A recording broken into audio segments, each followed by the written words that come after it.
Aunque ASRock para la mayoría del público hispanohablante no se percibe con el mismo apoyo de sus productos como sí que lo hace desde su público asiático, lo cierto es que referencias como Taishi dentro de su línea de placas base han conseguido junto a Steel Legends un mejor posicionamiento y sobre todo una identidad sobre estos mercados. Y desde ello es donde a su vez vemos cómo se haría auge con modelos como Z790 Taishi, bajo la representación de mayor gama para esta compañía. Y a partir de este video te estaré mostrando qué tan buena alternativa sería la misma, desde cada una de las características aportadas y aquellas ventajas y desventajas que nos traería esta para una construcción.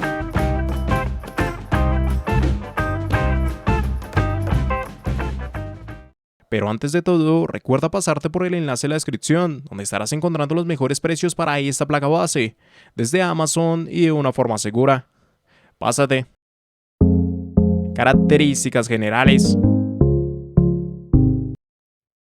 Y es que empezando con este apartado de características, en este caso como sería evidente, nos encontraremos con una placa bajo el chipset Z790 y el socket LGA 1700, que nos estaría dando con ello soporte a procesadores Intel dentro de la 13ª y 12ª generación, lo cual incluye la compatibilidad necesaria para procesadores dentro de líneas como i9, i7, i5 e i3, y ante lo cual en la descripción encontrarás un enlace constantemente actualizado con cada uno de los procesadores compatibles. Ya para el lado de su memoria RAM, este sería un modelo en el que tan solo sea una versión para memorias de tipo DDR5 en un máximo de 128 GB y lo que a su vez nos da un máximo por módulo de 32 GB.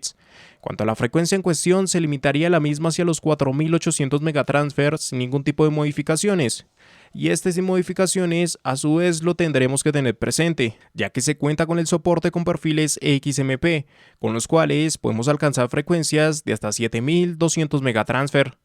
Si es que nos situamos en su almacenamiento, en este caso contaríamos con 8 puertos SATA de 6 GB por segundo, que pueden ser configurados en modo RAID 0, 1, 5 y 10. Adicional a esto encontraremos 5 M.2, a partir de los cuales, y exceptuando ese primer M.2, tendríamos soporte en PCI Express 4.0, mientras que esa conexión principal tendría soporte en PCI Express 5.0. Para el lado de su formato, desde el tercer al quinto M.2, tendríamos compatibilidad para tarjetas de formato desde el 2260 hasta el 2280, mientras que esas dos conexiones principales tan solo tendrían soporte para tarjetas en el 2280. En cuanto a sus puertos de expansión, se nos presentarían 3 PCI Express con formato X16, a través de los cuales, y para las dos primeras conexiones, se nos daría soporte en PCI Express 5.0. Sin embargo, tan solo la principal dentro de estas tendría soporte dentro de las 16 líneas suministradas, y hacer uso del segundo PCI Express haría que tanto el primer PCI Express como segundo PCI Express pasen a correr por 8.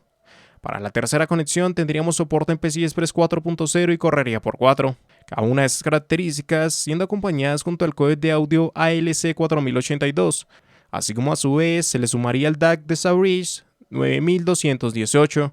Junto a todo ello también estaremos encontrando la tarjeta X211, desde la cual se nos va a estar suministrando tanto Wi-Fi 6E como Bluetooth 5.2.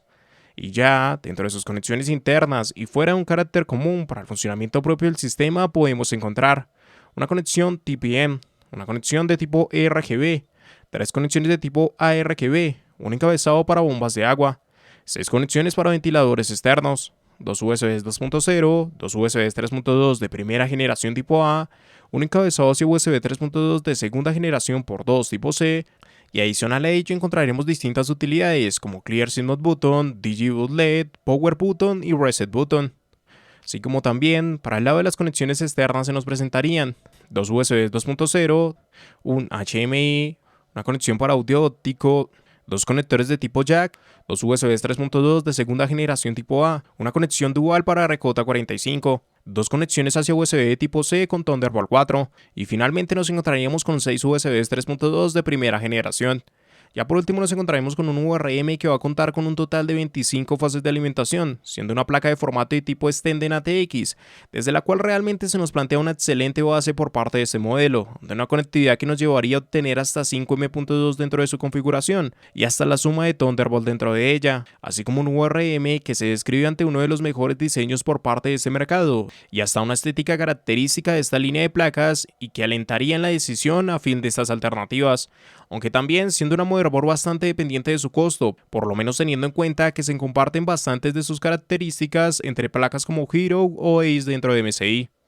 y por lo cual, si esta opción no te llega a convencer por las características o precio planteado para la misma, en la descripción vas a encontrar un enlace con más posibilidades en placas base que se van a ajustar mejor a lo que tengas en mente. Entrega de energía.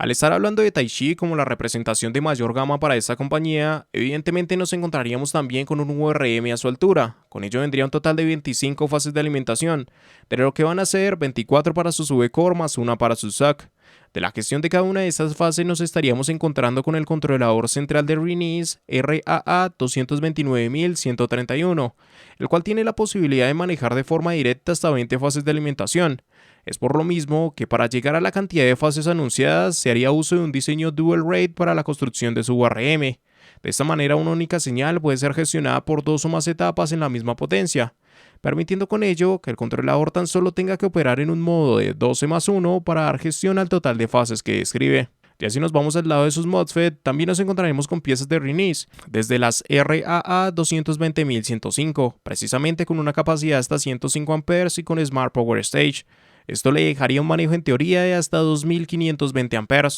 Con todo esto se completa un URM que básicamente es de lo mejor que se puede disponer en este mercado. Tanto así que es la misma configuración que veremos por parte de Asus y aquella String Z790, así como Hero y Ace para MSI, y tan solo viniendo mejoras y como el tope de gama definitivo en esa generación desde Goodlike, con el aumento de 2 fases extra para su V-Core, donde a su vez, y si tenemos en cuenta que la cantidad de fases para Taichi y String es un despropósito en la mayoría de casos, pues ni hablar de esa Goodlike que aún va por encima de ello. Por lo que evidentemente aquel URM aportado por Taichi es un claro referente si queremos llegar a realizar modificaciones o no sé en profundidad, y donde tampoco habría un sentido alguno en querer una mejora por encima del mismo, y hacia lo que sería Goodlike, que sería la única alternativa que tendríamos por encima de Taichi. ¿Con qué ventajas nos vamos a encontrar?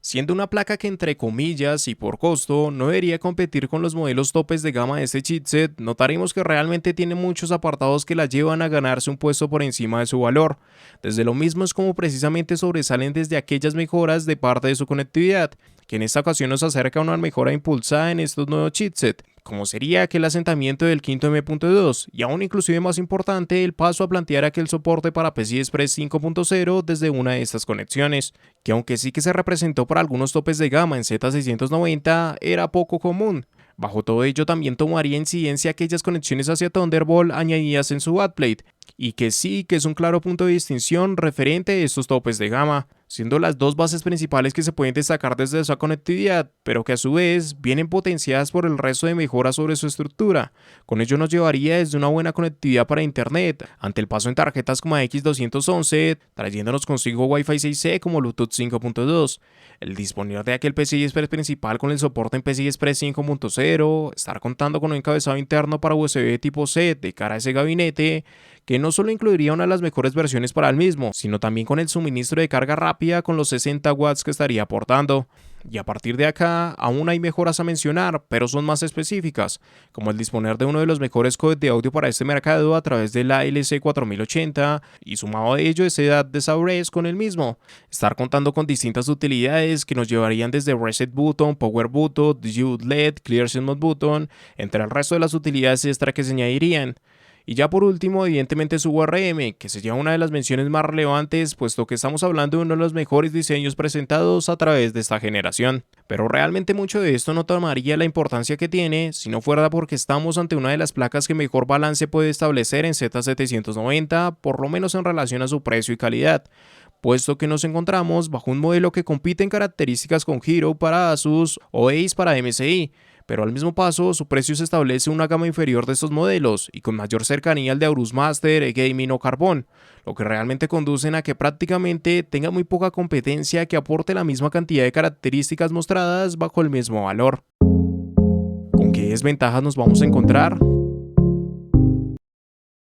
Realmente desde acá y teniendo en cuenta cada uno de esos añadidos mencionados por parte de sus ventajas, veremos que tampoco hay muchos puntos en su contra a la hora de hablar de esta motherboard, aunque sí que se puede mencionar uno importante frente a algunas limitaciones de parte de la conectividad que afectarían a la base establecida por este modelo. De esta manera, por ejemplo, tendríamos distintos problemas de anchos de banda compartido entre conexiones, sobre todo por la presencia de aquel M.2 en PCI Express 5.0, siendo así que, por ejemplo, hacer uso de este nos llevaría a limitar el PCI Express principal, haciendo que el mismo pase a correr por 8 tras el uso de ese M.2 principal en conjunto. Algo que también se ve traducido en que deshabilite el segundo PCI Express si usamos ese M.2 principal, o bajo el mismo factor, si utilizamos el segundo PCI Express, este M.2 principal sería deshabilitado. Y es que no solo se queda ahí, puesto que tampoco podemos utilizar el M.2 y el segundo M.2 en conjunto, lo que resume en que básicamente aquel M.2 principal, al estar dando soporte en PCI Express 5.0, probablemente trajo más problemas que oportunidades de utilización a partir del mismo. Así que en la mayoría de los ensambles a realizar, básicamente nos quedaríamos sobre los 4 M.2 entre las distintas configuraciones posibles, lo cual tampoco está mal, sigue siendo una buena placa, pero sí que afecta por lo menos la base que se anuncia por el producto. Aunque también debemos considerar que la mayoría de placas como Ace o Hero, con las cuales compite y que también dan el mismo paso en un M.2 en PCI Express 5.0, a su vez plantearían problemas por anchos de banda compartidos. Más allá de ello, probablemente la poca accesibilidad de utilidades sobre el backplate de la placa es un claro diferenciador frente a otros modelos con los cuales competiría, y sí que aportarían desde su backplate, Flash BIOS Button, Clear Mode Button, Start Button, entre otros de esos accesos rápidos y no representados por este modelo. A lo cual también se le suma el que aunque se añade una conexión dual para la RJ45, esa segunda conexión no accedería hacia los 2,5 gigabits. Y desde acá sí que no tenemos mucho más a mencionar. Siempre pueden quedar a la luz algunas mejoras que pueden destacar modelos como Goodlight de MSI, que logra incluir hasta 7 M.2, pero bajo el mismo paso también vemos como su costo se puede hasta duplicar. Por lo que principalmente aquellas limitaciones alrededor de los problemas de anchos de banda compartido entre sus conexiones y la falta de utilidades en su backplate serían las principales críticas que se pueden realizar. En conclusión, realmente Taichi se estableció con una excelente placa base para esa generación, bajo una conectividad digna de un tope de gama, por la cantidad de M.2 asignados como el paso hacia Thunderbolt, así como un URM que prácticamente es de los mejores diseños en esta industria. Y todo esto precisamente las llevan a rivalizar por características frente a modelos como Z790 Ace o Z790 Hero, que entre ellas tendríamos una distinción marcada por mínimos cambios. Sin embargo, y frente a estas, también vemos como Taichi se alejaría desde un mejor costo, casi con $100 de diferencia que las llevan por precios a competir con una gama inferior a sus características, y ahí es donde más hincapié haría al basar la decisión por ese modelo. Puesto que si establecemos que tanto Hero como Ace y Taichi tengan el mismo valor, que es factible según cómo estén las ofertas, pues aquella decisión sobre todo se reflejaría por mínimos cambios entre estas placas. Por ejemplo, el mejor balance general por lo menos ante conectividad se los llevaría Ace, que tienen menos limitaciones en anchos de banda compartido entre sus conexiones, un doble RJ45 de 2,5 gigabits, utilidades más accesibles desde su backplate y en general una buena estructura. Por otro lado, Hero sería la única de estas en venir aún en formatos de ATX, traería bastantes utilidades de su mano, mejor balance de las conexiones hacia USB para su backplate, además de incentivos como ese mecenado de Creator of Cloud. Y finalmente Taichi, que básicamente es un intermedio de ambas, mayor cantidad de conexiones en USB para el backplate que lo que nos da Ace, un segundo RJ45 por encima de Hero y poco más por lo menos relevante que cambie entre estas, más allá de estética o la confianza por la marca. Lo cual realmente es bastante mínimo y hace que cualquiera de estos tres modelos sean excelentes alternativas. Sin embargo, ahí es donde precisamente el que Taichi consiga en muchas ocasiones sumar un costo significativamente más reducido que cada una de estas alternativas, lo que volverían a esta la mejor opción entre su competencia. Así que evidentemente la recomiendo, pero sobre todo si su costo toma distinción sobre Ace o Hero, puesto que ahí es donde realmente vale la pena. Si esto no llega a ser así y se comparte los costos o son muy cercanos, pues lo cierto es que aunque sean modelos similares, tienen soluciones distintas del manejo de aquel quinto M.2, y ahí es donde no convence tanto Taichi frente a estas, puesto que a través de Hero o Ace, la presencia de aquel quinto M.2 se le va a poder dar utilización en conjunto con el resto de M.2, teniendo evidentemente también las mismas limitaciones que Taichi en anchos de banda compartido entre conexiones, pero con un sutil cambio, y es que Taichi sobrepuso 2 M.2 en un mismo espacio, lo que ocasionó que básicamente cualquier configuración posible tan solo podamos utilizar 4 M.2 de los 5 que se anuncian. Así que vale la pena por debajo del costo de estos modelos, porque aún así la sigo considerando una buena placa, teniendo en cuenta su URM y Thunderbolt sobre todo. Pero ya ante el mismo valor o un precio cercano, la decisión de sobreponer el primer y segundo M.2 no tuvo sentido alguno, por lo que ante dicho escenario mi recomendación ya iría sobre Ace o Hero como las mejores alternativas. Y recuerda pasarte por el enlace de la descripción, donde estarás encontrando los mejores precios para esta placa base, desde Amazon y de una forma segura. Pásate.